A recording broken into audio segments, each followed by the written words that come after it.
I tha burri bashkëshortes, tha, sot du me të nderu.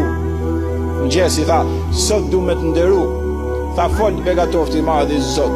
Tha, sot du me të dhoni drek që se kesh ju në herë jetën tënde. Çu i tha? Tha, jo, duhet me hëngër tjetër me i femër tjetër. Tha, hasha lillah. Tha, kur kam dhënë dyshime ke ty me hëngër drekëm me i femër tjetër, unë ty të kam bashkëshorte. Tha, ka i femër tjetër të madhe në jetën tënde. Tha, ma atë duhet ta hash drekën, ma atë duhet ulesh për drek. Tha, kush është? Tha, nëna. Edhe u stopu. Edhe tha, e saktë është. Edhe e mori këshillën dhe shkoi. E nëna gëzonte si i fëmijë. Nëna.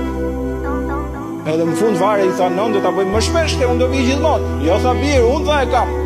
Herës tjetër e ka nëna, se gjithmonë prindi ngelet prind. Edhe kaluan sa ditë nënës e pa që u smu. Edhe vdiq. Nuk arritën më me hëngër drek tjetër. Edhe kaluan 2-3 ditë mërzit, vetëm kur i bën telefoni. I thot ai pronari i atij restoranti, s'ka më për drek. Po tha, na ka ndodhi fatkeqësia kështu nëna. Po tha. Por ju e keni drekën e garantuar. Ju e keni drekën e paguar. Sepse nëna ato ditë që ju e nëna jote tha që smur e ka pagu drekën se s'kishte mundësi me ardhë dhe tha ta ajate me bashkëshorten e vet.